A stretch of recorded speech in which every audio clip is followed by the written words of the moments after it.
BBC News with David Harper.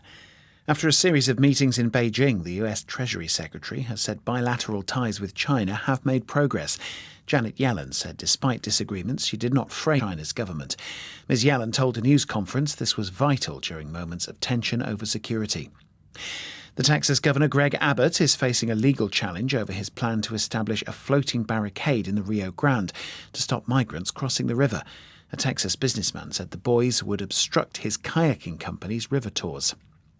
Brazil's President Luiz Inácio Lula da Silva and his Colombian counterpart have promised to step up cooperation to protect the Amazon rainforest.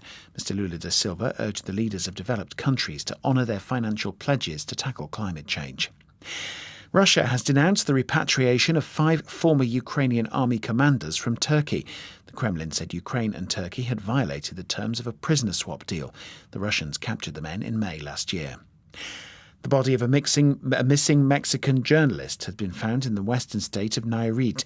Luis Martin Sanchez was a local reporter for the leading newspaper La Jornada. His body was found wrapped in plastic with a message stuck to his chest. At least 18 people were killed during local elections in the Indian state of West Bengal on Saturday. Rival political parties accuse each other of orchestrating violence. Voters in Uzbekistan are going to the polls for presidential elections.